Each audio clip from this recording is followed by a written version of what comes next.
যারা বিভিন্নভাবে কিন্তু দেশে, আপনারা অনেকে ইউকেতে এসেছেন, এখানে আমাদের বাংলাদেশি কমিউনিটি যারা আছে, সেই কমিউনিটি যারা যারা আছেন সেই এলাকাগুলোতে যদি আপনারা যান, দেখবেন অনেক গ্রোসারি শপ আছে, যেই গ্রোসারি শপগুলোতে গেলে আপনারা দেখবেন বাংলাদেশি বহু প্রোডাক্ট সেখানে পাওয়া যায়, যেগুলো প্যাকেটজাত হয়ে আসে প্রোডাক্ট, সেখানে লেখা থাকে মেড ইন বাংলাদেশ অথবা ফ্রম বাংলাদেশ, এরকম কথা লেখা থাকে।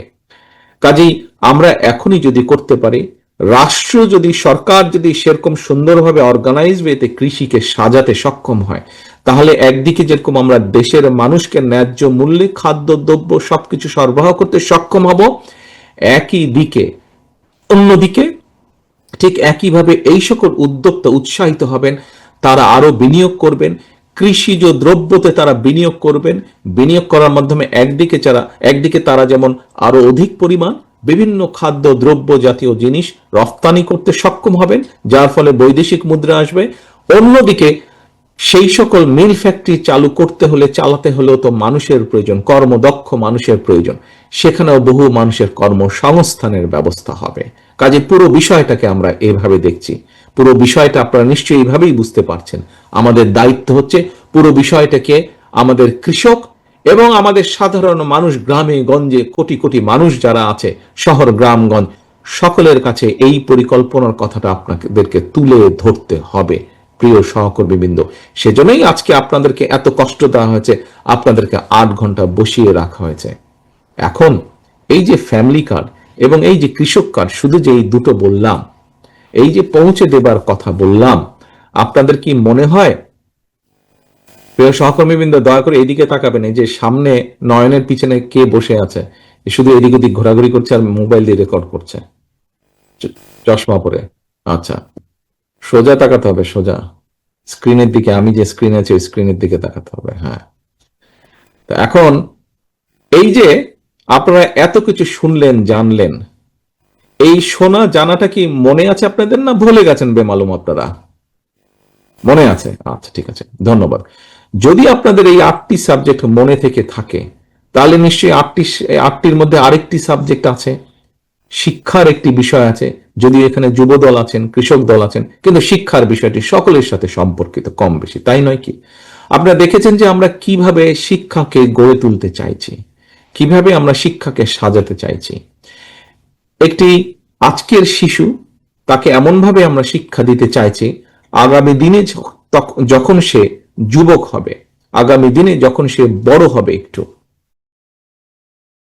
যখন তার সময় আসবে কর্মসংস্থানে, যখন তার সময় আসবে তার পরিবারকে দেখে রাখা, সেই উপযুক্ত, সে নারী হোক পুরুষ হোক, তার শিক্ষা ব্যবস্থা এমনভাবে গড়ে তুলতে চাইছি আমরা, যেন তাকে দুশ্চিন্তায় পড়তে না হয়। খুব সংক্ষেপে যদি বলতে হয়, আপনারা শুনেছেন শিক্ষা ব্যবস্থা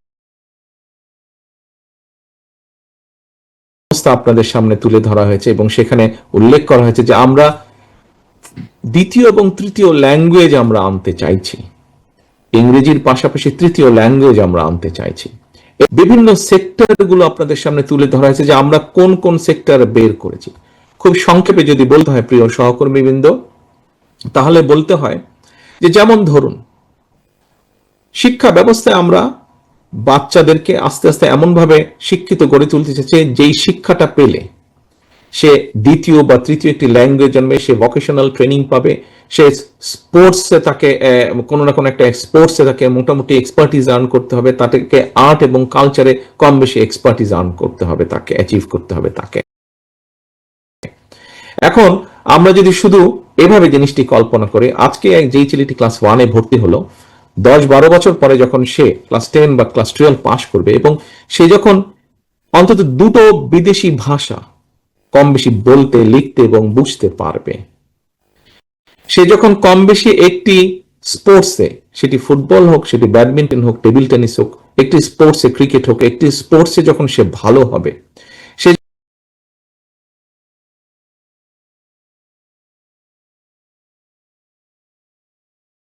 যখন মিনিমাম একটি মিউজিক্যাল ইকুইপমেন্ট বাজাতে পারবে, অথবা গান গাইতে পারবে, অথবা বাঁশি বাজাতে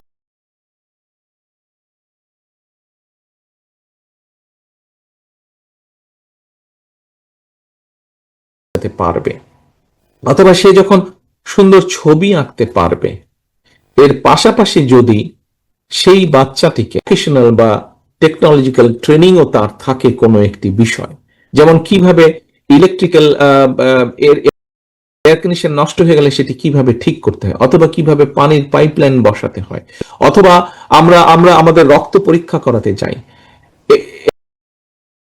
এরকম মেডিকেল ট্রেনিং যদি তাদেরকে দেওয়া হয় এবং এইরকম জ্ঞান যদি তাদের থাকে, আপনারা চোখ বন্ধ, এতগুলো কোয়ালিটি আছে, আটকে থাকবে না। প্রিয় সহকর্মীবৃন্দ, আপনাদের একটা ছোট ঘটনা বলি, কেন আমি আত্মবিশ্বাসের সঙ্গে এই কথাগুলো বলছি। কিছুদিন আগে সাউথ কোরিয়া, তারা তাদের ওয়েল্ডার লাগবে ঝালাই, কিন্তু এটা সেই ঝালাই না, এটা হচ্ছে আন্ডার ওয়াটার ঝালাই, আন্ডার ওয়াটার ওয়েল্ডার। তারা বাংলাদেশের কাছে চেয়েছে, একজনও নাই বাংলাদেশ থেকে, একজনও নাই বাংলাদেশ থেকে। সাউথ কোরিয়া কিন্তু বড় বড় শিপ বানায়, তারা জাহাজ বানায়, সেই জন্যই তাদের আন্ডার ওয়াটার ওয়েল্ডার লাগবে, একটা মানুষ পায়নি। তারা এই মানুষ নিতে চেয়েছিল, কয়েক হাজার মানুষ নিতে চেয়েছিল। বেতন শুনবেন কত তারা দিতে চাচ্ছিল বেতন, যদি তারা নিতে পারতো বাংলাদেশ থেকে? আমরা দিতে পারিনি, দেশ হিসেবে আমরা একজনকেও দিতে পারিনি। জানতে চান বেতন কত ছিল এক একজনের? যদি আমরা দিতে পারতাম, $3,000 ছিল এক একজনের বেতন, $3,000। এখন আপনি বাংলায় টাকায় ডলার কনভার্সন কত আমার ধারণা নেই, এই মুহূর্তে জানা নেই আমার, কনভার্ট করে দেখতে পারেন। 100 টাকা করে ধরলেও 3 লক্ষ টাকা তো হবে, তবে খুব সম্ভবত 100 টাকার বেশি বোধহয় এখন ডলারের রেট। কাজেই 3 লক্ষ টাকার বেশি বেতন আমরা একজনকেও দিতে পারিনি। তারা প্রস্তাব দিয়েছে যে ঠিক আছে, তাদের সাথে আমরা কথা বলেছিলাম, তারপরে ঠিক আছে তোমরা ব্যবস্থা করো, আমরাই আসবো, আমরাই ট্রেনিং করাবো, আমরাই নিয়ে যাব। প্রিয় সহকর্মীবৃন্দ, আপনারা যদি দেখেন যে খোঁজ করেন, দেখবেন যে জাপানে বহু মানুষের প্রয়োজন, 2 ধরনের মানুষ। তাদের পপুলেশনেরটা কিন্তু আমাদের যেরকম ইয়াং জনসংখ্যার পরিমাণ বেশি, তাদের বয়স্ক মানুষের সংখ্যা বেশি, ইয়াং জনসংখ্যা কম। ফলে তাদের খামারগুলো, তাদের ফার্মিং ল্যান্ডগুলো খালি হয়ে যাচ্ছে, বা তাদের মিল ফ্যাক্টরিগুলো খালি হয়ে যাচ্ছে। তাদের এবং আরেকটি তাদের বড় প্রয়োজন, সেটা হচ্ছে যে যেহেতু বললাম যে পপুলেশন হিসাবে তাদের বয়স্ক মানুষের সংখ্যা বেশি, সেই জন্য তাদের হেলথ কেয়ারের দরকার। অর্থাৎ বয়স্ক মানুষকে একটা সার্টেন পর্যায়ের পরে লুক আফটার করতে হয়, দেখতে হয়, টেক কেয়ার করতে হয়, টাইম মতন ওষুধ খাওয়াতে হয়, তাকে টেক কেয়ার করতে হয়। এরকম প্রচুর মানুষ তাদের প্রয়োজন। আমরা যদি আমাদের ইয়াং মানুষদেরকে, নারী হোক পুরুষ হোক তরুণদেরকে আমরা যদি ট্রেনিং দিতে পারি, আমরা যদি তাদেরকে জাপানি ভাষা ট্রেনিং দিতে পারি, তাদের এগ্রিকালচার ব্যবস্থা ট্রেনিং দিতে পারি, অথবা তাদেরকে, আমাদের মেয়েদেরকে যদি আমরা হেলথ কেয়ারের ট্রেনিং দিতে পারি with the course of Japanese language, তাহলে আপনি চিন্তা করেন কত মানুষের কর্মসংস্থানের ব্যবস্থা আমরা করতে পারবো। আমরা জানি চায়নার পপুলেশন 1.5 বিলিয়ন প্লাস মাইনাস, কিন্তু সেই চায়নাতে এখন শ্রমিকের প্রয়োজন। এই ঘরে যতজন আপনারা আছেন, কেউ ম্যান্ডারিন বা চাইনিজ কি জানেন? মনে হয় না, খুব সম্ভবত না। আচ্ছা, তাদেরও শ্রমিকের প্রয়োজন। আমরা যদি ভাষাটা শিক্ষা দিতে পারি, শুধুমাত্র চাইনিজ, যা আমরা আমাদের শিক্ষা ব্যবস্থার মধ্যে পরিকল্পনা করছি, এই কয়েকটি ভাষা আমরা পরিকল্পনা করছি, জাপানিজ ভাষা পরিকল্পনা করছি, ম্যান্ডারিন ভাষা পরিকল্পনা করছি। ভাষাটা যদি চাইনিজ, ম্যান্ডারিন না চায়নায় ম্যান্ডারিনটা বেশি ব্যবহৃত হয়, এই ভাষাটা যদি শিক্ষা আমরা দিতে পারি, তাহলে এই দেশ থেকেও আমরা পাঠাতে পারবো ওই দেশে কাজ করার জন্য। প্রিয় সহকর্মী, ইউরোপের ইটালি একটা দেশ আছে, এই দেশে ঠিক জাপানের মতন অবস্থা, গ্রামকে গ্রাম পপুলেশন খালি হয়ে যাচ্ছে, তাদের কৃষি কাজগুলো তারা সারতে পারছে না। আমরা যদি ইটালিয়ান ভাষা শিখি এবং এখানকার কৃষি ব্যবস্থার কি আছে না আছে সেই জ্ঞান দিয়ে যদি আমরা আমাদের ছেলে মেয়েদেরকে পাঠাতে পারি, ছেলেদেরকে পাঠাতে পারি কৃষি কাজের এই কাজে, ইউরোপে আমরা তাদের কাজের ব্যবস্থা সংস্থান করতে পারবো। আমরা এর ভিতরে কাজ শুরু করেছি, এর ভিতরে কিন্তু যেহেতু আমরা এই মুহূর্তে রাষ্ট্র পরিচালনার দায়িত্বে নেই, সেই জন্য কিছুটা সমস্যা হচ্ছে। তারপরে আমরা পাবলিকলি অ্যাভেলেবল যত ডাটা আছে সেটি বের করে আমরা কাজ করার চেষ্টা করছি, বের করার চেষ্টা করছি যে আগামী 5 থেকে 10 বছর পৃথিবীর কোন কোন দেশে কি কি কাজের ব্যবস্থা সৃষ্টি হতে পারে এবং কি কি সেটা রিকোয়ারমেন্ট, আমরা সেভাবে আমাদের ভোকেশনাল এবং সেভাবে আমাদের ট্রেনিং ইনস্টিটিউটগুলো, আমাদের ডিটেইল পরিকল্পনার মধ্যে আমরা সেগুলো করার চেষ্টা করছি। প্রিয় সহকর্মীবৃন্দ, আমরা আমাদের তরুণ সমাজের জন্য সেভাবে গড়ে তুলতে চাইছি। আপনাদের এখানে নিশ্চয়ই মাহাদি আমিন অথবা অন্যরা যারা বলেছে নিশ্চয়ই বলেছে যে তরুণদের কর্ম পরিকল্পনার ব্যাপারে, বিশেষ করে অনলাইনে বা ইন্টারনেটে আইটি সেক্টরে যারা কাজ করে, আইটি সেক্টরে অনেকগুলো ভাগ আছে। এই অনেকগুলো ভাগের মধ্যে বিভিন্ন বিষয় আমরা ইন্ট্রোডিউস করতে চাইছি। যে অনেকে আছে আমাদের ছাত্রছাত্রী, আমাদের ছাত্র দলের ভিতরে আছে, এর বাইরে বহু স্টুডেন্ট, ইয়াং বহু মানুষ আছে যাদের জন্য একটি বিরাট সমস্যা হচ্ছে যে ডাটা, ইন্টারনেট ডাটা, খুব সম্ভব বাংলাদেশে এমবি বলে বোধহয় খুব সম্ভব এটিকে। তো ইন্টারনেট যে ডাটা আছে, এই ডাটাটা ইজ কোয়াইট কস্টলি। অনেক তরুণ আছে আমাদের যারা কাজ করছে, হয়তো ধরেন কোন একটা প্রোডাক্টের মার্কেটিং করছে অথবা কন্টেন্ট তৈরি করছে, কিন্তু ডাটার দাম বেশি হওয়ার ক্ষেত্রে সে সেটা পুরোপুরি ভাবে যতটুক ভাবে সে করতে চায় সেভাবে সে করতে পারছে না। এখন আমরা যদি তাদেরকে ওরকম স্পেস, প্রথমত তার কাজ করার স্পেসও হয়তো সেভাবে নেই। বাংলাদেশে আমরা দেখেছি উন্নয়নের নামে বিগত স্বৈরাচারের সময় বহু ইনফ্রাস্ট্রাকচার তৈরি করা হয়েছে, যেগুলো ইনফ্রাস্ট্রাকচারের আইটি পার্কের নামে ইনফ্রাস্ট্রাকচার তৈরি করা হয়েছে, কিন্তু এগুলাতে এখন গরু ছাগল চড়ে বেড়ে অথবা বিয়ে শাদী, কমিউনিটি, এই ধরনের সামাজিক অনুষ্ঠান হয়, যেটা উদ্দেশ্য লক্ষ্য সেভাবে হয়ই না। আমাদের একটি অন্যতম লক্ষ্য হচ্ছে আমরা কোনো মেগা প্রজেক্টে যাব না, কারণ আমরা দেখেছি মেগা প্রজেক্ট মানে মেগা দুর্নীতি। দুর্নীতির বিরুদ্ধে আমাদেরকে দুর্নীতির লাগাম টেনে ধরতে হবে। আমরা রাষ্ট্রের অর্থ, জনগণের অর্থ আমরা খরচ করব জনগণের শিক্ষার পিছনে, জনগণের স্বাস্থ্যের পিছনে, জনগণের হিউম্যান ডেভেলপমেন্টের, রিসার্চ ডেভেলপমেন্টের পিছনে আমরা খরচ করব। কাজেই সেজন্যই আমরা নতুন আইটি পার্ক বানানোর আমাদের ইচ্ছা নেই। পুরনো যেটা আছে সেটাকে ঘষে মেজে পরিষ্কার করে সেখানে আমরা ব্যবস্থা করে দিব এই যে যারা ঘরে বসে, মেসে বসে কষ্ট করে কাজ করছে, আমাদের তরুণ সমাজের বৃহৎ একটি অংশ কন্টেন্ট বানাচ্ছে, কিন্তু সেটা নিয়ে সুন্দরভাবে কাজ করবে, যে তার নেই হয়তো ঘরের কোনায় বসে অথবা বন্ধুর জায়গায় বসে কোনো এক জায়গায় কাজ করছে, সে বন্ধুর বাসায় বসে, তাদের জন্য আমরা চেষ্টা করব এই জায়গাগুলোতে ছোট ছোট ছোট ছোট স্পেস তৈরি করে দিতে, যাতে 2 জন 3 জন 4 জন বন্ধু মিলে যারা এরকম কাজ করছে ছোট একটি কোম্পানি করতে পারে। কোম্পানি করে সেখানে তারা সহজে যাতে সুন্দরভাবে কাজ করতে পারে, সেখানে তাদেরকে আমরা ওয়াইফাই সিস্টেমটা ব্যবস্থা করে দিব, খুব স্বল্প দামে যাতে তারা ওয়াইফাই নিতে পারে। আবার একই সাথে আমরা ছাত্রছাত্রী যারা আছে বা সব ধরনের মানুষের জন্য আমরা চেষ্টা করছি দলের পক্ষ থেকে এক্সপেরিমেন্টালি, অলরেডি আমরা ঠাকুরগাঁয়ে এই প্রজেক্টটি চালু করেছি দলের পক্ষ থেকে। আমাদের আইটি সম্পাদক, আইটি সেক্টর বিএনপি যেটা আইটি সম্পাদক, তারা এটি চালু করেছেন অলরেডি এক্সপেরিমেন্টালি। পরে ইনশাল্লাহ জনগণের রায় সমর্থনে আমরা সরকার পরিচালনার দায়িত্ব পেলে এই বিষয়টি তখন রাষ্ট্রের পক্ষ থেকে ধীরে ধীরে পুরা দেশে আমরা চালু করব। কি সেটি? বিভিন্ন বিশ্ববিদ্যালয়, বিভিন্ন বড় ভালো কলেজ যেগুলো আছে, স্কুল যেগুলো আছে, বিভিন্ন ক্যাফেটেরিয়া বা ইম্পর্টেন্ট পাবলিক প্লেস যেগুলো আছে, সেইগুলোতে আমরা 1-1.5 ঘন্টার জন্য যে কোনো মানুষ লগ ইন করলে, লগ ইন করার কতগুলো স্ট্যান্ডার্ড প্রসিজিওর আছে, সেই প্রসিজিওর মেনে লগ ইন করলে 1-1.5 ঘন্টা ফ্রি ইন্টারনেট তাদেরকে ব্যবস্থা করে দিব আমরা, যাতে তরুণ সমাজ তারা ইন্টারনেটের মাধ্যমে স্ব কর্মসংস্থানের যে ব্যবস্থা তারা করতে চাইছে, সেই ব্যবস্থাটি যাতে তাদের জন্য সহজ হয়, সেই কাজটি আমরা করতে চাইছি তাদের জন্য।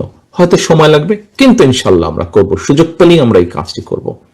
প্রিয় সহকর্মীবৃন্দ, গেল ফ্যামিলি কার্ড, গেল কৃষক কার্ড, গেল কর্মসংস্থানের বিভিন্ন অনেকগুলোর মধ্যে কয়েকটি আইডিয়া বা বিষয় আমি তুলে ধরলাম। শিক্ষার যেই কথাটি বলেছিলাম, নিশ্চয়ই এর মধ্যে শিক্ষা সংক্রান্ত ডক্টর জিয়া খুব সম্ভবত আপনাদের সামনে এখানে উপস্থাপন করেছেন। শিক্ষা সংক্রান্ত যেটি বলেছেন সেখানে প্রাইমারি শিক্ষকদের ক্ষেত্রে নিশ্চয়ই উনি একটি কথা তুলে ধরেছেন আপনাদের সামনে, সেটি হচ্ছে প্রাইমারি শিক্ষকের সংখ্যা 3.5 লক্ষর মতন, প্লাস মাইনাস, বেশিও হবে হয়তো ক্ষেত্র বিশেষে। আমরা এই পুরা সমাজ, শিক্ষক সমাজকে আমরা one teacher one tab, one tab one teacher, নিশ্চয়ই বাই নাও আপনারা শব্দটি শুনেছেন না? এই শব্দটি আপনারা এটার সাথে পরিচয় আছেন। আমরা টিচারদের কাছে পর্যায়ক্রমিকভাবে একটি ট্যাবলয়েড বা ট্যাব আমরা পৌঁছে দিব, কম্পিউটার সর্ট অফ ট্যাবলয়েড আমরা পৌঁছে দিব। কেন পৌঁছে দিব? দেখুন, আমরা একটি ঘটনা বলি। ঘটনাটি আমাদের এখানেই ছেলেটি আমাদের দলের সাথে সম্পৃক্ত। তো ওর কথা থেকে শুনেছি, ওর ছেলেটির বয়স এখন 12 বছর, ছাত্রদল করতে এক সময়, এই দেশে বেশ কয়েক বছর ধরে আছে। তো ওর কাছ থেকে ঘটনাটি শোনা আমার।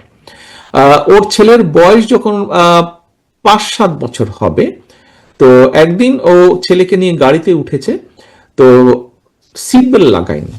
তো ছেলেটি তখন ওকে বললো, বাবা তুমি সিট বেল্ট লাগাও। বলে না, এখান থেকে এখানে অল্প একটু যাবো, তো লাগবে না। বলে না, তুমি সিট বেল্ট লাগাও, টিচার বলেছে স্কুলে সিট বেল্ট লাগাতে হবে গাড়িতে উঠলে, তা নাহলে আমি তোমার গাড়ি থেকে নেমে যাব। 7 বছরের বাচ্চা তাকে বলছে, বাবাকে বলছে। অর্থাৎ এই কথাটি আমি এই জন্য, তখন বাপ বাধ্য হলো সিট বেল্টটা লাগাতে। এই কথাটি আমি আপনাদের সামনে এই জন্য বললাম, দেখুন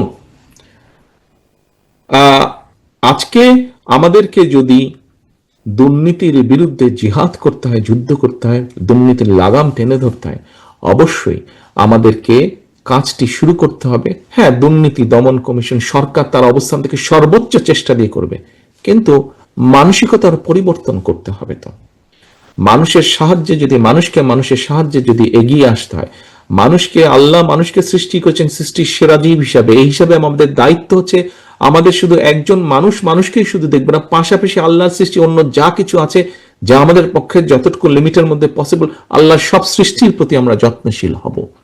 কাজী এক বাক্যে যদি এটিকেও বাস্তবে ধীরে ধীরে রূপ দিতে হয়, তাহলেও আজকের যে শিশু, তাকে আমাদের সেভাবেই গড়ে তুলতে হবে। তার মধ্যে সেই মূল্যবোধ আমাদেরকে তার ভিতরে তৈরি করতে হবে। দুর্নীতি খারাপ, ব্ল্যাক ব্ল্যাক, হোয়াইট হোয়াইট, এই বিষয়টি আমাদের শিশু অবস্থা থেকে তৈরি করতে হবে। এবং তাকে যদি সেভাবে আমাদের গড়ে তুলতে হয়, আমাদের অবশ্যই শিক্ষককেও সেইভাবে গড়ে তুলতে হবে। প্রাইমারি স্কুলের শিক্ষককেও আমাদের সেভাবে গড়ে তুলতে হবে। এবং প্রাইমারি স্কুলের শিক্ষককে যদি গড়ে তুলতে হয়, তাদেরকে ট্রেনিং এর ব্যবস্থা দিতে হবে। ডিজিটাল ব্যবস্থায় আমরা তাদেরকে সেই ট্রেনিং এর আওতায় নিয়ে আসতে চাইছি। এর ডিটেলটা এর মধ্যেই আপনাদেরকে নিশ্চয়ই আলোচকবৃন্দ যারা বলেছেন তারা এক্সপ্লেন করেছেন, ডিটেইল জিনিসটা আপনাদের সামনে উপস্থাপন করেছেন। কিন্তু লক্ষ্য এবং উদ্দেশ্য, সামাজিক লক্ষ্য, পারিবারিক লক্ষ্য, রাজনৈতিক লক্ষ্য, দেশপ্রেমের লক্ষ্য কি, সেটি এক বাক্যে আপনাদের সামনে আমি তুলে ধরলাম। অর্থাৎ আজকের যে শিশু, আগামী দিনের যে ভবিষ্যৎ, তাকে যদি আমরা মূল্যবোধ দিয়ে গড়ে তুলতে না পারি, দেশকে আমরা প্রত্যাশিত দেশ হিসাবে গড়ে তুলতে পারবো না। আজকের শিশু, আগামী দিনের যে ভবিষ্যৎ, তাকে যদি মূল্যবোধ দিয়ে আমরা গড়ে তুলতে পারি, আমরা আমাদের প্রত্যাশিত বাংলাদেশকে গড়ে তুলতে সক্ষম হব, প্রিয় সহকর্মী বৃন্দ।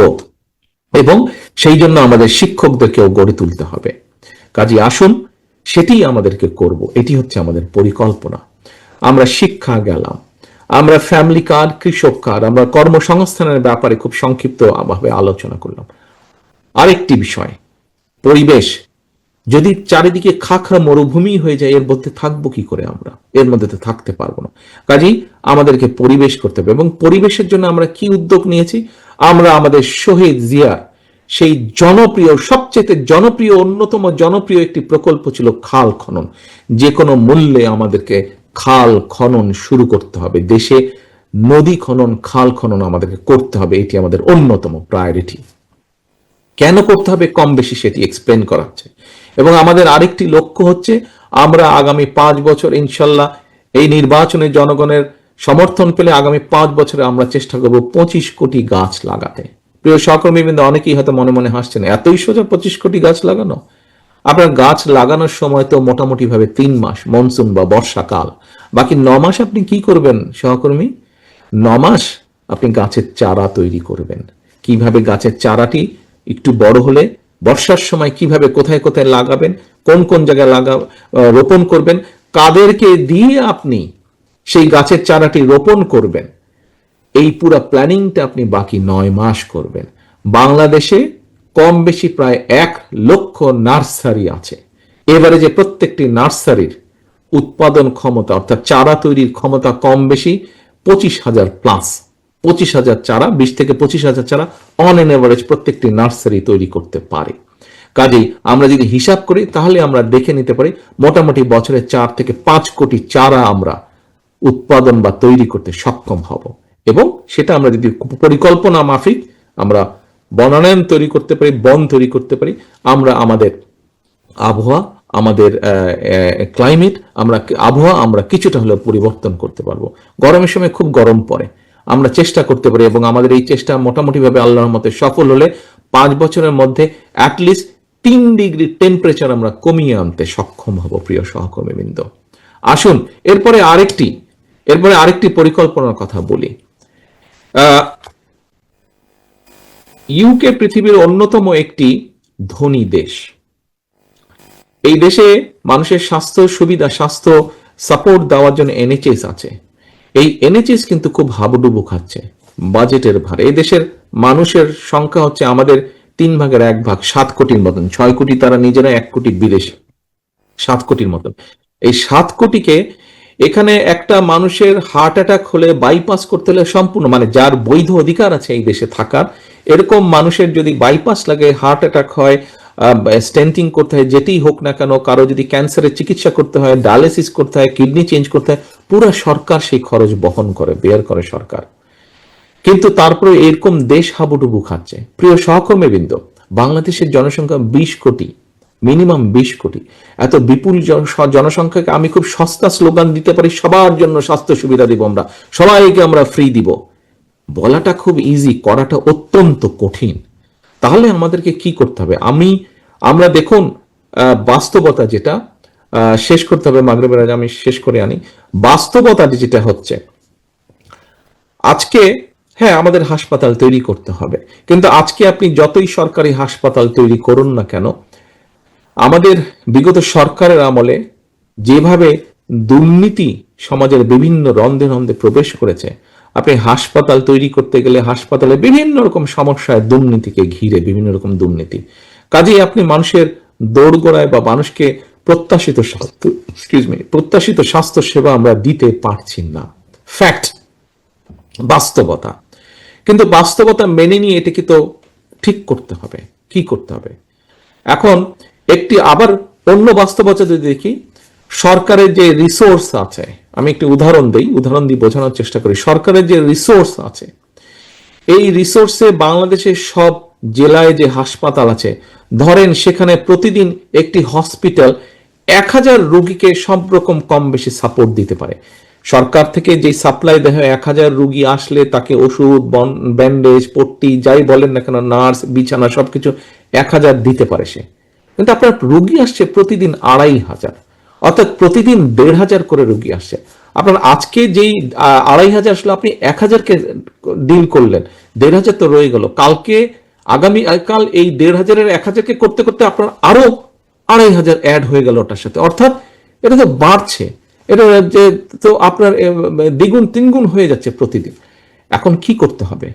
ইউরোপ বা এখানে যেটা এখন তারা সবচেয়ে বেশি জোর দিচ্ছে, সেটা হচ্ছে প্রিভেনশনে তারা জোর দিচ্ছে। মানুষকে তারা ঘরে ঘরে যাচ্ছে, মানুষকে তারা বোঝাচ্ছে, ভাই তুমি চিনি কম খাও, মিষ্টি কম খাও, চকলেট কম খাও, তাহলে ডায়াবেটিক হবে না। তুমি লবণ কম খাও, তেল কম খাও, ভাজা পোড়া কম খাও, ভাই তাহলে হার্টের সমস্যা কম হবে। অন্য আরো যেগুলো আছে, এই কম করো, এইভাবে পানি খাও, তাহলে ডায়ালিসিসের সমস্যা হবে না, কিডনি তাহলে ভালো থাকবে, এই খেও না। প্রিয় সহকর্মীবৃন্দ, আমাদেরকে সেই কাজটি করতে হবে। এই মুহূর্তে আমরা যদি মানুষকে সচেতন করতে পারি, আমাদের দেশ, শহর, জেলা, শহর, গ্রাম গঞ্জের মানুষকে সচেতন করতে পারি যে এই কাজগুলো করা থেকে বিরত থাকতে হবে, তাহলে আমাদের হার্টের অসুখ কম হবে, তাহলে আমাদের কিডনির অসুখ কম হবে, তাহলে আমাদের ডায়াবেটিক কম হবে। আমরা যদি এইখানে মানুষকে সচেতন করার মাধ্যমে আমরা যদি তাদেরকে সুস্থ রাখতে পারি, তাহলে ওই যে প্রতিদিন 2500 করে মানুষ আসে, সেখানে তাহলে চাপ কমে আসবে।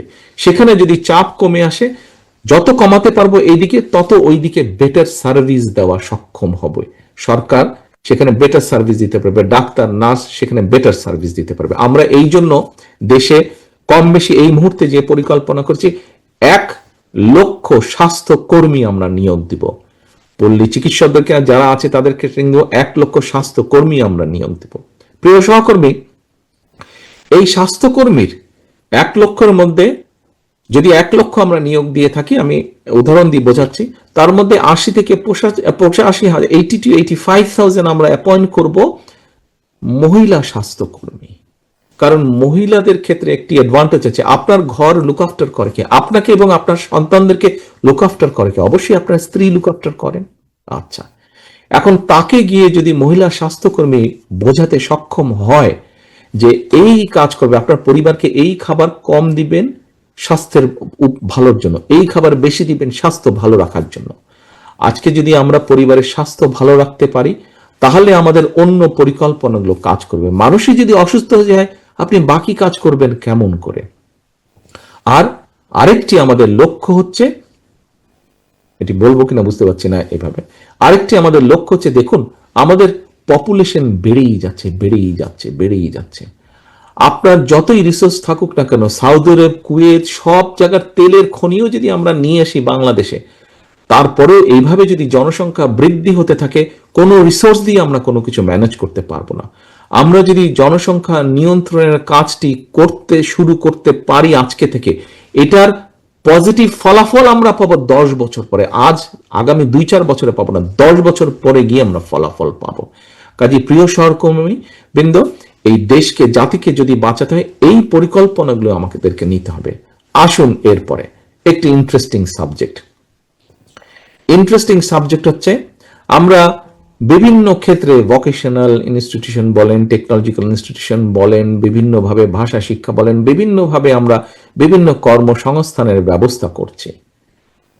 কিন্তু আমাদের ছেলে মেয়েদেরকে শুধু তো ট্রেনিং দিলে হবে না, শুধু গান শেখালে হবে না, বাজনা শেখালে হবে না, শুধুমাত্র তাদেরকে পড়ালেখা শেখালে হবে না, তাদেরকে খেলাধুলাও করতে হবে, তাদেরকে মাঠে দৌড়াদৌড়ি করতে হবে। কারণ মাঠে যদি আপনি দৌড়াদৌড়ি না করেন, চকলেট খাবে, মিষ্টি খাবে, ডায়াবেটিক হবে, ওগুলো ফ্যাট জমবে, হার্টের প্রবলেম হবে। কাজে দৌড়াদৌড়ি করতে হবে। একটি আমাদের পরিকল্পনা হচ্ছে যে education ministry, sports ministry, cultural ministry, এই 3টা মিনিস্ট্রি একসাথে কাজ করবে সারা বছর। এই 3টা মিনিস্ট্রি একসাথে কাজ করবে, যাতে করে একটি বাচ্চা, স্কুলের ছেলে হোক মেয়ে হোক, আজকে তার কোন রকম এই স্কুলের সাথে এই স্কুলের আর্ট কম্পিটিশন থাকবে, ওই স্কুলের সাথে ওই স্কুলের স্পোর্টস কম্পিটিশন থাকবে, ওই স্কুলের সাথে ওই স্কুলের ডিবেট কম্পিটিশন থাকবে। এভাবে এক উপজেলার সাথে আরেক উপজেলা, এক জেলার সাথে এক জেলা, এক বিভাগের সাথে এক বিভাগ, সামগ্রিকভাবে এসে তারপর ওটা ন্যাশনাল পর্যায়ে আসবে। অর্থাৎ প্রত্যেকটি বাচ্চা ব্যস্ত থাকবে। এই 3টা মিনিস্ট্রিকে কন্টিনিউয়াস কাজ করতে হবে। আমরা খেলার মাঠ ইনশাল্লাহ তৈরি করব। একটি পরিকল্পনা আছে, ঢাকা শহর একটা দম বন্ধ করা জায়গা হয়ে দাঁড়িয়েছে।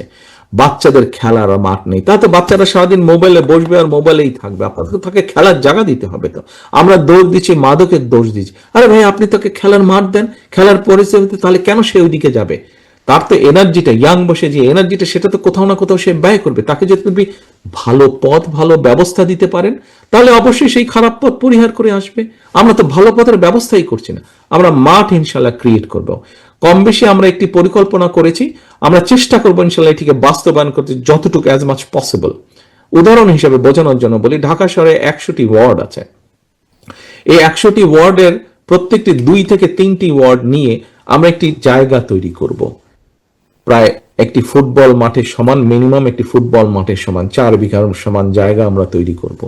এই জায়গায় আমরা যেই তখনকার ভ্যালু থাকবে, মার্কেট প্রাইস থাকবে, সেই দিয়ে ওখানে যে প্রপার্টি, বিল্ডিং টিল্ডিং, বাড়িঘর থাকবে, সেটিকে সরকার কিনে নিয়ে সেইখানের বাসিন্দারা অন্য জায়গায় চলে যাবেন, কারণ তাদেরকে আমরা ওই কম্পেনসেশনটা দিব। এবং সেখানে তখন আমরা মাঠ তৈরি করব। সেই মাঠে যারা বয়স্ক ব্যক্তি আছেন তারা সেখানে হাঁটবেন, বাচ্চারা সেখানে খেলবে। অর্থাৎ সেখানে চারিদিকে আমরা নিম গাছ লাগাবো, মাঠের চারিদিকে বড় বড় নিম গাছ লাগাবো। মাঠের চারিদিকে মানুষ হাঁটবে, বুক ভরে শ্বাস নিবে, বাচ্চারা খেলবে, যারা সিনিয়ররা হাঁটবেন, বাচ্চারা খেলবে, মানুষ বুক ভরে শ্বাস নিবে। এরকম একটি পরিবেশ বা পরিস্থিতি আমরা ঢাকা শহরগুলোতে ইনশাল্লাহ তৈরি করব। এর বাইরে সারা দেশে বিভিন্নভাবে আপনাদের সামনে আমিনুল বলেছে কিভাবে আমরা স্পোর্টস ভিলেজগুলোকে তৈরি করতে চাচ্ছি। প্রিয় সহকর্মীবৃন্দ, আমি যেই কথাগুলো আপনাদের সামনে বললাম, এই কথাগুলোকে অলরেডি আপনারা সারাদিনে শুনেছেন। আমি আমার মতন করে আমার চিন্তাগুলো আপনাদের সামনে সংক্ষেপে সবগুলো মিলে আপনাদের সামনে শেয়ার করলাম। প্রশ্ন একটি এবার আপনাদের কাছে, আমার কথাগুলো শুনতে কি খুব খারাপ লেগেছে? আচ্ছা, আমার এই পরিকল্পনা বা এই চিন্তা ভাবনাগুলোর সাথে আপনারা কারা কারা একমত যে আমরা এগুলো করতে চাই? ওয়াও, ধন্যবাদ, হাত নামান। বাবুল তো দেখলাম 2 হাত তুলে ফেলেছে, ভাই 1 হাত তুললেই হতো তোমার। আচ্ছা, তো এখন বিষয়টি হচ্ছে যে যদি আপনারা সকলে একমত হয়ে থাকেন, প্রিয় সহকর্মীবৃন্দ একটু মনোযোগ দিয়ে শুনবেন, যদি আপনারা মনে করেন যে এই যেই পরিকল্পনাগুলোর কথা বললাম, এই পরিকল্পনাগুলোর যদি আমরা 40% অ্যাচিভ করতে পারি, তাহলে দেশের মানুষের এবং দেশের ভাগ্যের শুভ পরিবর্তন হবে। এটা কি আপনারা বিশ্বাস করেন? এই কথাগুলো শোনার পরে বিশ্বাস করেন? করেন? আচ্ছা, ঠিক আছে, ধন্যবাদ। যদি বিশ্বাস করে থাকেন, দেখুন রাজনৈতিক কর্মী তো মাঝে মাঝে ফাট করে হাত তোলা অভ্যাস, হুট করে তুলে দেন, কিন্তু হুট করে তুলবেন না, বুঝে তুলবেন। আপনাদেরকে আমরা মগজে দিতে চেয়েছি, এখন মগজ থেকে এটা হৃদয়ে নিতে হবে। সারাদিন যা শুনেছেন, যা বুঝেছেন, মগজ দিয়ে বুঝেছেন, এখন মগজ দিয়ে এটাকে হৃদয় দিয়ে এখন ধারণ করতে হবে। যদি হৃদয় দিয়ে ধারণ করে থাকেন, তাহলে আমরা আজকে এখানে আমন্ত্রণ জানিয়েছি কৃষক দল এবং যুব দলের জেলা বা উপজেলা পর্যায়ের নেতৃবৃন্দকে। আপনারা আর 5-7 মিনিট পরে আপনারা এই ঘর থেকে বেরিয়ে যাবেন। আস্তে আস্তে হয়তো আজকের মধ্যে অনেকে চলে যাবেন, না হলেও কালকে চলে যাবেন। আপনাদের হাতে আমরা একটি ফোল্ডার দিয়েছি, ফোল্ডারে অল্প হয়তো 5 পিস করে প্রত্যেকটি আছে। এইটি নিয়ে আপনি যদি ঘরে রেখে দেন, এইটি নিয়ে নিজেই যদি বগল দাবা করে চলে যান, কোনো লাভ নেই। আপনার উপলব্ধি কোনো লাভ নেই, আপনার বোঝার কোনো ফায়দা নেই। এটিকে আপনি তখনই ফায়দায় রূপান্তরিত করতে পারবেন যখন আপনি গিয়ে আপনার পৌরসভার, আপনার জেলার, আপনার উপজেলার, আপনার ইউনিয়নের, আপনার গ্রামের, আপনার সংগঠন সহ আপনার সাথে অন্য যারা আছে, অন্য না বিএনপির অন্য যারা আছে, সকলকে নিয়ে বসে যদি আপনি বলেন যে ইয়েস, এই 10 তারিখের এই সম্মেলন থেকে বা এই সেমিনার থেকে আমি এই জিনিসগুলো শিখে এসেছি এবং আগামী দিনে বিএনপির এই পরিকল্পনা, এবং তারপরে ভাগ ভাগ করে সকলকে নিয়ে আপনি আপনার এলাকার, আপনার নির্বাচনী এলাকা বলেন, আপনার উপজেলা বলেন, পৌরসভা বলেন, গ্রাম বলেন, প্রত্যেকটি ঘরে ঘরে যদি আপনি গিয়ে এই জিনিসগুলো মানুষের সামনে উপস্থাপন করেন, তাহলেই একমাত্র আজকে আপনার এখানে আশাটা সফল হবে সহকর্মীবৃন্দ। তা না হলে সম্পূর্ণ আপনার এই আশাটা ব্যর্থ হয়ে যাবে, আপনার এখানে দুপুরের খাওয়াটা ব্যর্থ হয়ে যাবে, আপনার আসা যাওয়ার ভাড়াটা ব্যর্থ হয়ে যাবে। এখন সহকর্মীবৃন্দ, আমাদের আজকে সামনে যে নির্বাচন, এই নির্বাচনে আমরা জনগণের রায় চাই, জনগণের সমর্থন চাই।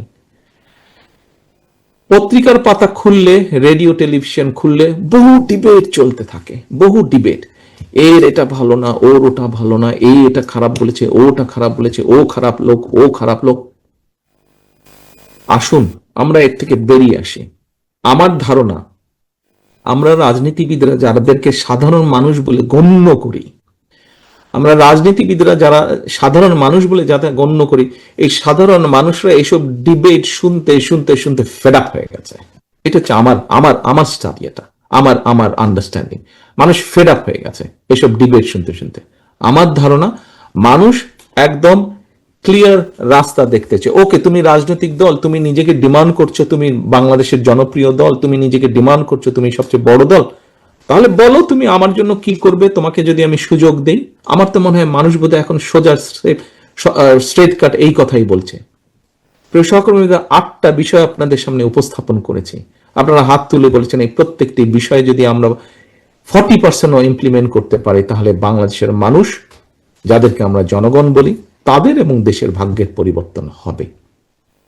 তাহলে মানুষ যে তর্ক বিতর্ক, কথা ঝগড়াঝাটি শুনতে শুনতে বিরক্ত, আমার নিজেরই বিরক্ত লাগে মাঝে মাঝে, এই যে যেসব কথাবার্তা আমার নিজেরই বিরক্ত লাগে, তাহলে বুঝেন সাধারণ মানুষের কতটা বিরক্ত লাগতো। আরে ভাই, তাকে বলতে হবে আপনি কিভাবে আইন শৃঙ্খলা ব্যবস্থা ঠিক রাখবেন। বাংলাদেশে গত বছর 7,000 মানুষ রোড অ্যাক্সিডেন্টে মারা গিয়েছে, একটা আশ্চর্য ব্যাপার। 30,000-এর মতন মানুষ পঙ্গু হয়েছে রোড অ্যাক্সিডেন্টে, 30,000-ই খুব সম্ভব হয়, 30,000-এর মতন মানুষ পঙ্গু হয়েছে বিভিন্নভাবে। আপনি চিন্তা করতে পারেন ওই পরিবারটার কি অবস্থা, যে আজকে অ্যাক্সিডেন্ট করে মারা গেছে তার পরিবার কি অবস্থা, যে একমাত্র আর্নিং মেম্বার যে ছিল সে পঙ্গু হয়ে বসে আছে। এটা কেমন সড়ক ব্যবস্থায়, সড়ক অবস্থায় এইভাবে এত দুর্ঘটনা কেন ঘটবে? এটাকে বন্ধ করতে হবে। তো দুর্নীতির জন্য lakh lakh crore crore billions of dollars পাচার হয়ে গেছে। হ্যাঁ, আমরা জানি কারা পাচার করেছে, কি কেন পাচার করেছে, কারা করেছে, যেটা এটাকে তো বন্ধ করতে হবে। তো আপনাকে স্বাস্থ্য সেবা যেগুলো নিয়ে আপনারা আলোচনা করেন, মানুষ এইগুলা জানতে চায়, মানুষকে বলতে হবে ইয়েস আমি করব, আমি এই করব। সহকর্মীবৃন্দ, এই যে বললাম একটু আগে ডিবেট হয়, পত্রিকার পাতা খুলে সব জায়গায় ডিবেট হয়। আজকে আপনাদের সামনে রাজনৈতিক দল হিসেবে বিএনপি আপনাদের সামনে, এবং আপনার দল আপনাদের সামনে, আপনার দল আপনার সামনে আজকে যে স্ট্রেট কাট প্ল্যান আপনার সামনে উপস্থাপন করলো, দেখান তো পত্রপত্রিকা খুলে, বক্তৃতা বিবৃতি দেখান তো আর কোন রাজনৈতিক দল এই মুহূর্তে যারা বাংলাদেশে আছে তারা কোন রাজনৈতিক দল এরকম প্ল্যানিং দিয়েছে? কোন রাজনৈতিক? ইয়েস, কোন রাজনৈতিক দল আপনাকে কোনো প্ল্যান দিতে পারে নাই, দেশের মানুষকে কোনো প্ল্যান দিতে পারে নাই, পরিকল্পনা দিতে পারে নাই যে দেশকে আমরা কিভাবে সামনের দিকে এগিয়ে নিয়ে যাব। একমাত্র বিএনপি আপনার দল দিয়েছে। কাজেই এখন আপনার বসে থাকার সময় নেই, এখন আপনার বসে থাকার সময় নেই, আপনাকে যুদ্ধে নেমে পড়তে হবে। This is a war, this is a battle. আপনাকে এই যুদ্ধে নেমে পড়তে হবে। কি যুদ্ধ? মানুষের পক্ষে, মানুষের জন্য, দেশের পক্ষে, দেশের জন্য। কারণ আমাদের কাছে প্রথম বাংলাদেশ আমার শেষ বাংলাদেশ, আমাদের কাছে সবার আগে বাংলাদেশ। এই যুদ্ধে ঝাঁপিয়ে পড়তে হবে আমাদেরকে, এবং এই যুদ্ধে যদি ঝাঁপিয়ে পড়তে হয়, এই যে দেশ গড়ার পরিকল্পনা, এই দেশ গড়ার পরিকল্পনা শুধু পরিকল্পনার মধ্যে রাখলে হবে না। বাংলাদেশে বহু প্ল্যানিং হয়েছে, কিন্তু প্ল্যানিংই রয়ে গেছে। আমরা আমাদের প্ল্যানিংকে বাস্তবায়ন করতে চাই। জনগণকে সাথে নিয়ে আমরা যেরকম আন্দোলন সফল করেছি, জনগণকে সাথে নিয়ে আমরা আমাদের এই আটটা প্ল্যানিং আমরা জনগণের স্বার্থে আমরা বাস্তবায়ন করতে চাই। বাস্তবায়ন আমরা কাজ শুরু করব, আমাদের পরবর্তী জেনারেশন এটাকে কন্টিনিউ করবে। এটা সফলতার কোনো মার্ক নেই, এটা চলতে থাকবে। জনগণের স্বাস্থ্য ব্যবস্থা উন্নয়ন হতে থাকবে, শিক্ষার স্বাস্থ্য ব্যবস্থা উন্নয়ন হতে থাকবে, কর্মসংস্থানের ব্যবস্থা হতে থাকবে। কাজ আমরা শুরু করব। কাজে আসুন, এই কাজ যদি শুরু করতে হয়, জনগণকে সাথে নিয়ে শুরু করতে হবে, জনগণকে কনভিন্স করতে হবে, জনগণকে বোঝাতে হবে, দেখাতে হবে। পারবেন এই কঠিন কাজ করতে? পারবেন? ফোল্ডারটা নিয়ে দয়া করে ছাপিয়ে ঘরে রেখে দিন না, ডেস্কের কোনায় বা আপনার স্টাডি টেবিলে বা খাটের কর্নারে রেখে দিন না, সাইড টেবিলে। ফোল্ডারে যা দিয়েছি, যার পক্ষে যত সময়, যে 10টি ছাপাতে পারবেন 10টি ছাপাবেন প্রত্যেকটি, যে 100টি পারবেন 100টি ছাপাবেন প্রত্যেকটি, যে 1000 পারবেন 1000 ছাপাবেন প্রত্যেকটি। ছাপিয়ে আপনার অন্য সহকর্মী যে আরো কয়টি আপনাকে ছাপিয়ে সহযোগিতা করে, তার সহযোগিতা নেয়। দলের শুভাকাঙ্ক্ষী আছে, তাদের সহযোগিতা নেন, ভাই আমাকে 10,000 কপি ছাপিয়ে দেন। আপনার প্রত্যেক এলাকায় এরকম বহু শুভাকাঙ্ক্ষী আছে যারা দল করে না, কিন্তু ধানের শীষে ভোট দেয়। তাকে বলুন যে আমার এই জিনিসগুলো জনগণের দোরগোড়ায় পৌঁছাবো, আমি তো ছাপাতে পারছি না, আপনার তো সক্ষমতা আছে, আপনি আমাকে দয়া করে যদি একটু ছাপিয়ে দেন, এই আমাকে যদি প্রত্যেকটি 10,000 করে, 5,000 করে, 2,000 করে ছাপিয়ে দেন, আমি অন্তত 10,000 লোকের কাছে রিচ করতে পারবো। তাহলে আমার পরিকল্পনাগুলো, দলের পরিকল্পনা মানুষের সামনে নিয়ে যেতে পারবো। পারবেন এই কাজটি করতে? আসেন, এবার শুধু পারবো বললে হবে না সহকর্মীবৃন্দ, করতে হবে, কাজটি করতে হবে, এর কোনো বিকল্প নেই। আদারওয়াইজ এই দেশ এবং জাতি ধ্বংস হয়ে যাবে। আমরা যদি সজাগ না হই, আমরা যদি এই যুদ্ধে মাঠে নেমে না পড়ি, এই দেশ ধ্বংস হয়ে যাবে। এই দেশকে প্রত্যেকটি বার আপনার দল রক্ষা করেছে। ইতিহাস ঘটন তাহলেই বলেন, প্রত্যেকটি বার রক্ষা করেছে। শহীদ জিয়া, খালেদা জিয়া যতবার দেশ পরিচালনার দায়িত্ব পেয়েছে, তার আগে দেশের কি অবস্থা হয়েছে। এখন শহীদ জিয়া এবং খালেদা জিয়ার দায়িত্ব আপনাদের কাঁধে এসে পড়েছে। এই দেশকে আপনাদের রক্ষা করতে হবে, প্রত্যেককে উঠে দাঁড়াতে হবে, ঘর থেকে বেরিয়ে যেতে হবে, মানুষের কাছে যেতে হবে, দোরগোড়ায় যেতে হবে। তাহলেই আমাদের পক্ষে সম্ভব। আসুন, মাগরিবের টাইম হয়ে গেছে, কম বেশি সকলেই মাগরিবের নামাজ পড়বেন, এলাকায় ফিরে যাবেন। ফিরে গিয়ে দয়া করে বসে থাকবেন না, ফিরে গিয়েই পরিকল্পনা করুন। যেতে দরকার হলে আপনার নেতা সহকর্মীদের সাথে কথা বলুন, এই পেয়েছি, কিভাবে প্ল্যানিং করব মানুষের কাছে যাবার জন্য, ব্যবস্থা করো। আসো, আলোচনা করুন। বাসে বসে বসে, ট্রেনে বসে বসে, প্লেনে বসে বসে আলোচনা করে ফেলেন কিভাবে প্ল্যানিং সাজাবেন। ধানের শীষকে জিতাতে হবে, এর কোনো বিকল্প নাই। ধানের শীষকে জিতানোর মাধ্যমে জনগণের যে পরিকল্পনা, জনগণের পক্ষের যে পরিকল্পনা, সেটিকে বাস্তবায়ন করতে হবে, এর কোনো বিকল্প নাই। ধানের শীষকে জেতানোর মাধ্যমে দেশকে রক্ষা করতে হবে। প্রথম বাংলাদেশ আমার শেষ বাংলাদেশ, এবং সবার আগে বাংলাদেশ, নো কম্প্রোমাইজ। আল্লাহ হাফেজ। বাংলাদেশ জিন্দাবাদ, বাংলাদেশ জাতীয়তাবাদী দল জিন্দাবাদ।